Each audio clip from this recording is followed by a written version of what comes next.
Welcome to the TARY podcast. Great to be here. It's really good to have you with us for Season 2, Episode 1. Looking forward to it.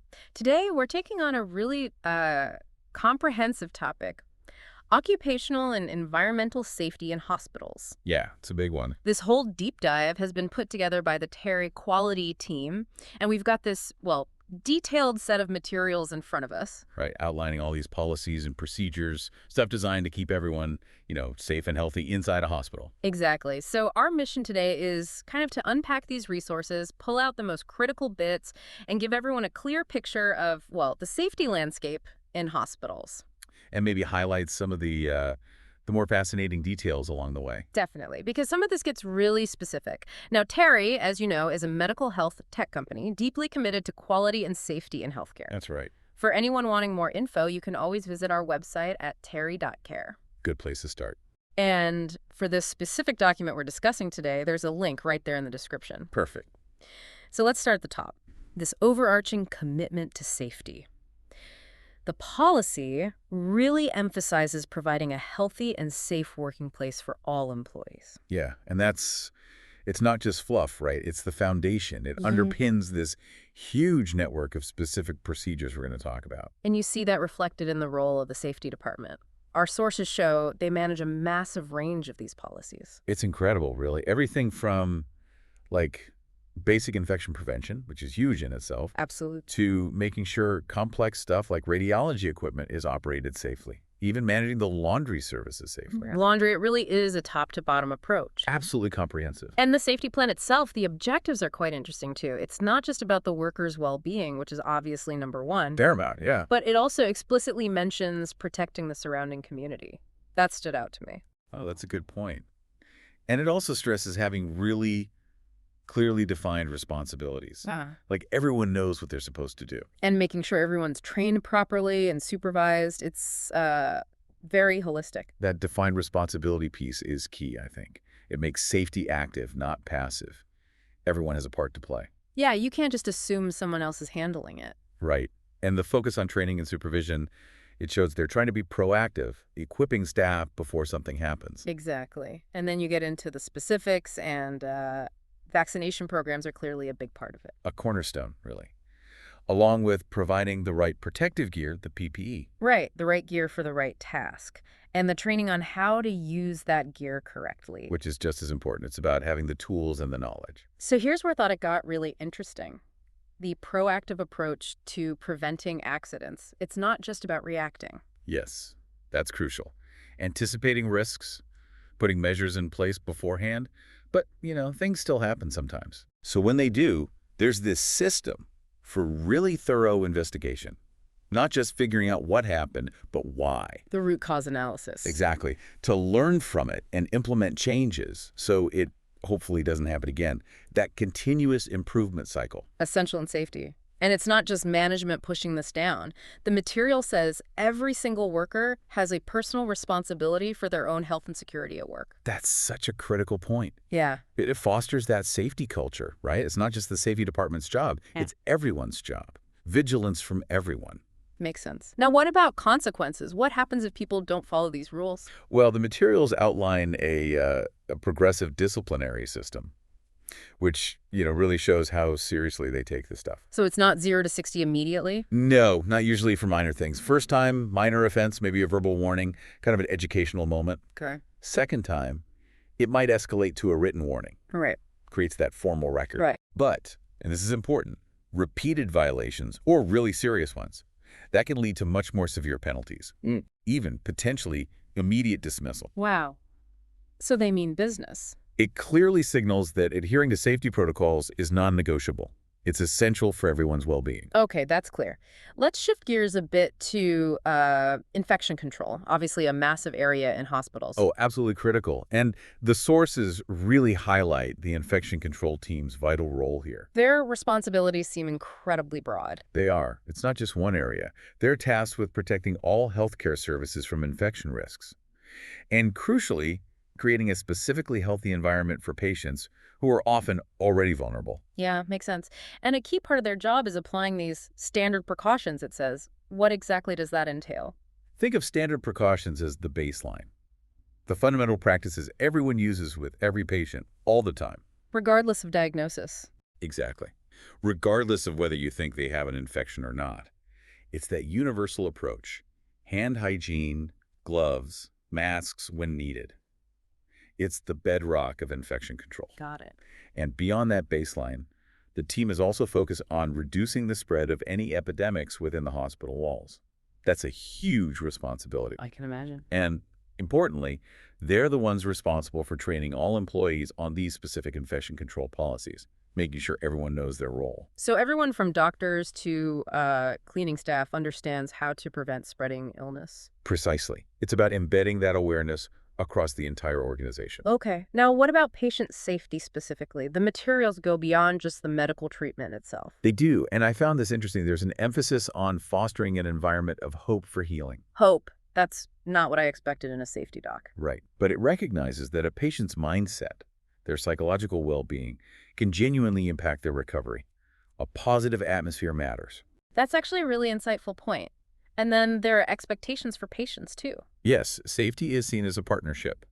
Patients need to follow the medical team's instructions for their treatment to work effectively. Okay, that makes sense. And, of course, good personal hygiene is critical for their own safety and for protecting others in the hospital. And the guidelines also mention medication adherence, taking meds as prescribed on time. That's framed as safety, too. Absolutely. It's crucial for the treatment to work, obviously, but also to prevent potential harm for missed doses or wrong timing. Right. And interestingly, they even touch on patient visits. There are guidelines trying to balance that need for support from loved ones with, hospital safety, infection control, quiet environment, that sort of thing. That must be a tricky balance to strike sometimes. Definitely, but necessary. Okay, let's look at operational safety procedures now. Protecting the healthcare workers themselves seems like a major focus. It absolutely is. Vaccinated workers, it says, generally need to wear specific protective gear, PPE, depending on what they're doing. And it's quite a list. Yeah, surgical suits, different kinds of gloves, head coverings, closed shoes with foot protectors, eye protection. It covers head to toe, essentially. Covers all the bases for potential exposure. And another key thing mentioned is maintaining a sterile field during procedures. Oh, fundamental. That's a core principle in any invasive procedure. Creating and keeping that area free of microorganisms to prevent surgical site infections. Non-negotiable. Right. Now, what about emergency procedures? Specific protocols for when things go wrong unexpectedly. Precisely. And these protocols often prioritize vaccinated workers in certain situations, probably for reduced risk to themselves and others. Okay. A key element is always the correct use of PPE. Suitable clothing, gloves, especially if there's any risk of contact with blood or bodily fluids. Protect the responder first. Exactly. And there are specific steps, like safe disposal of gloves immediately after patient contact. Seems small, but vital for preventing cross-contamination. And the hand-washing reminder, always wash hands. Always.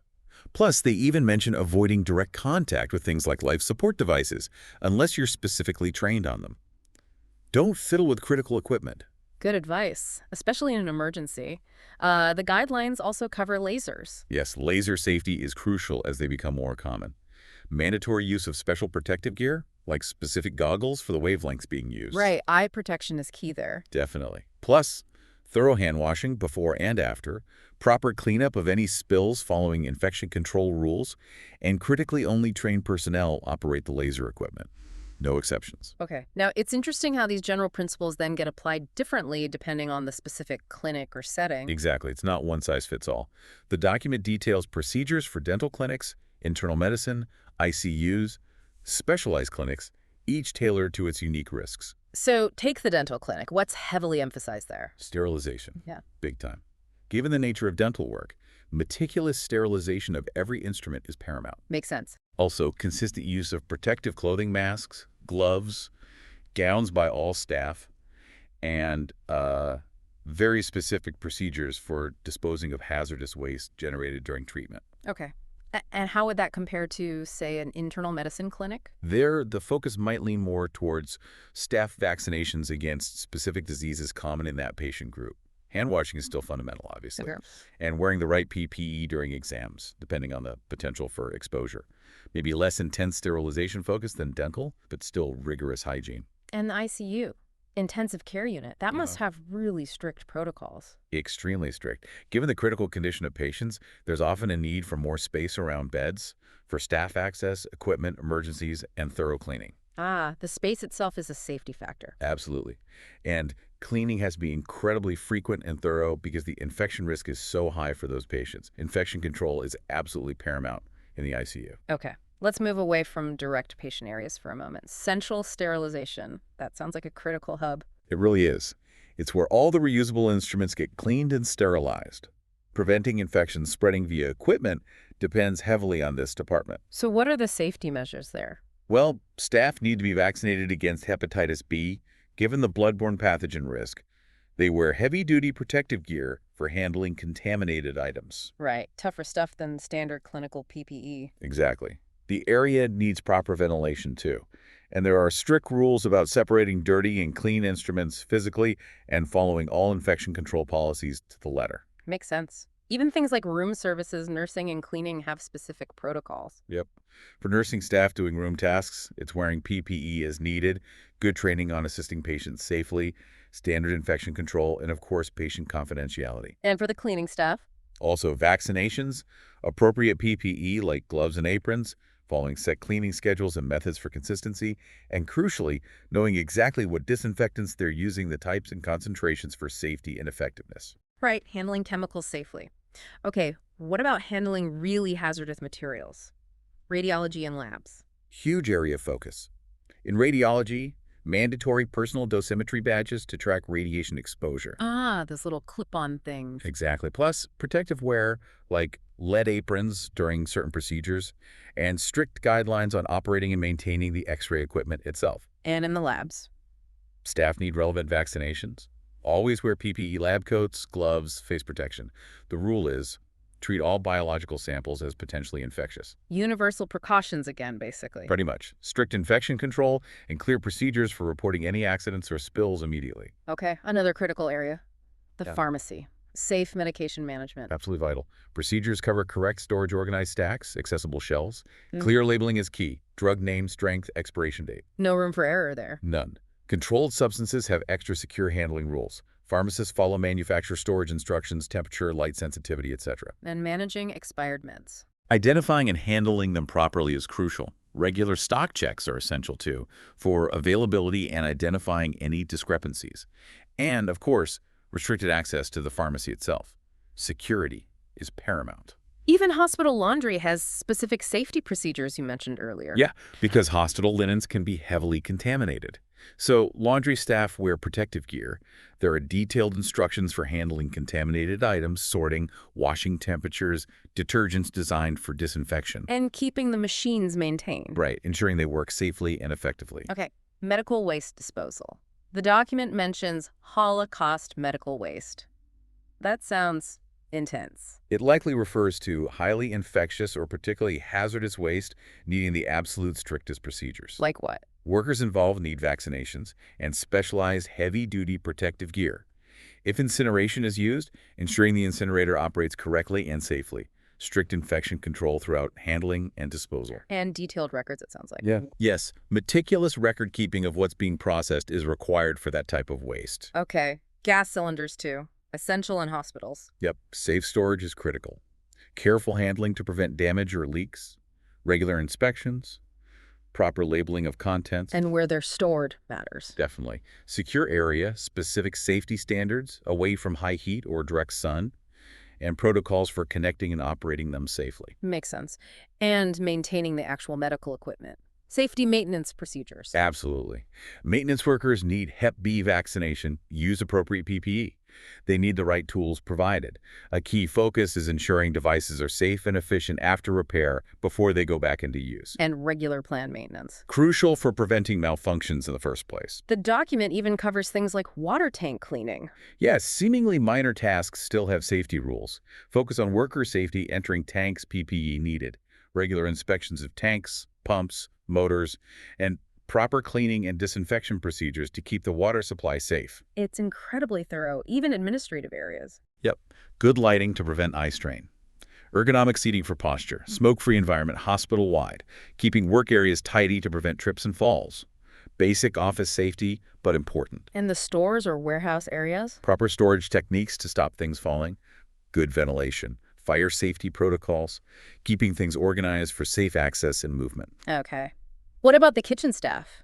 Nutrition department? Big focus on hygiene there, obviously. Wearing appropriate clean uniforms, frequent, thorough hand washing, high standards during all food prep and handling, safe food handling practices to prevent contamination and illness. Standard food safety, but critical in a hospital.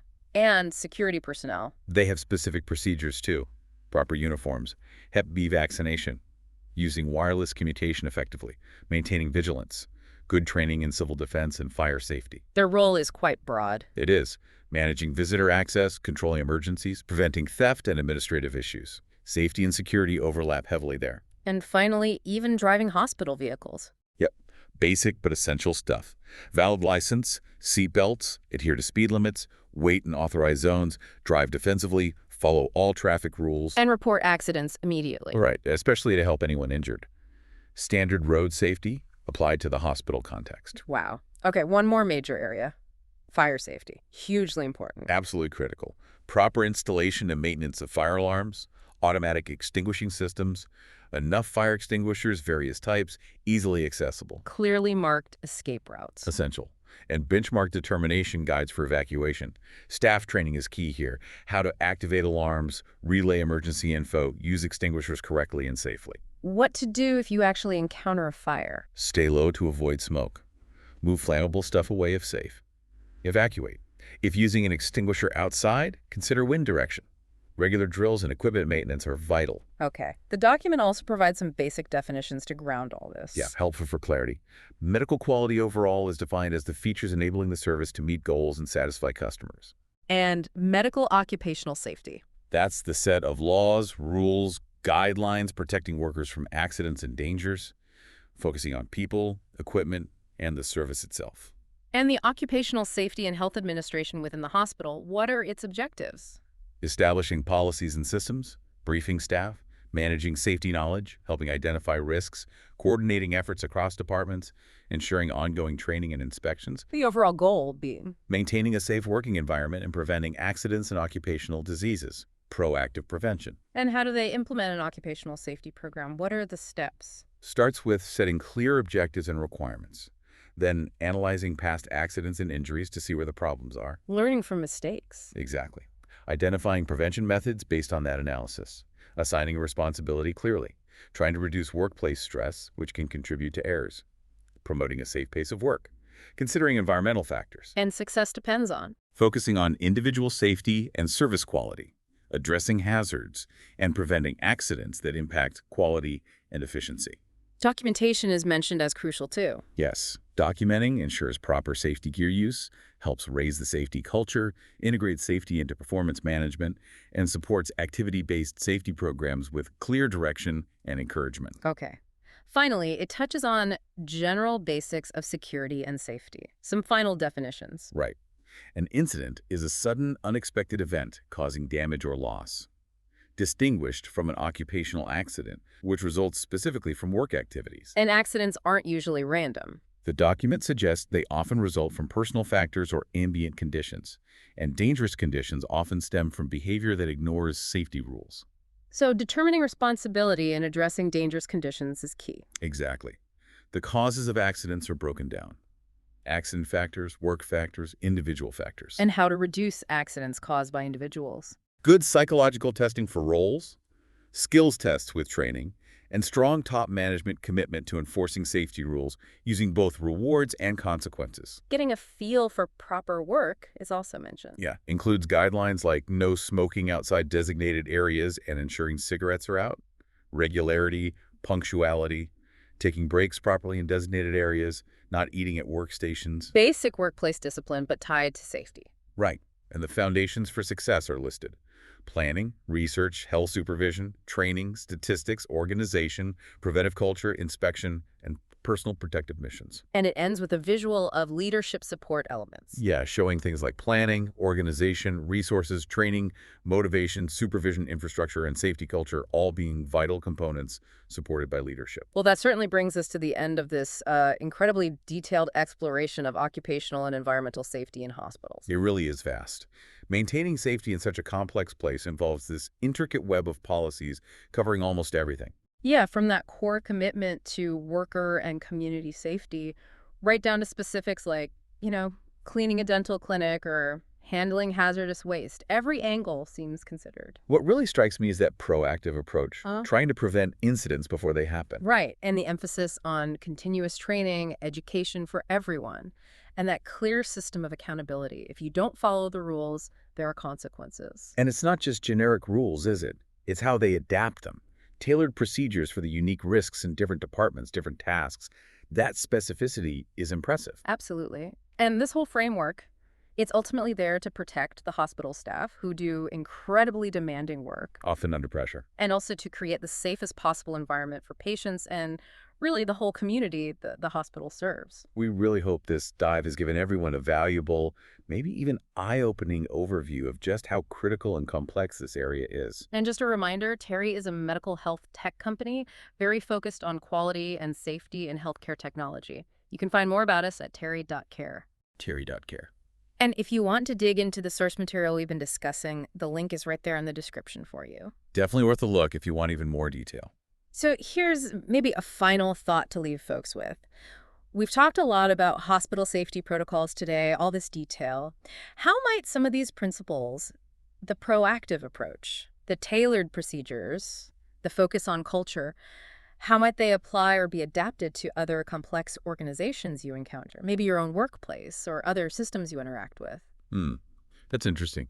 Thinking about the broader lessons and creating that culture of safety and well-being wherever you are. Something to ponder. Thank you so much for joining us for this deep dive. Thanks for having me.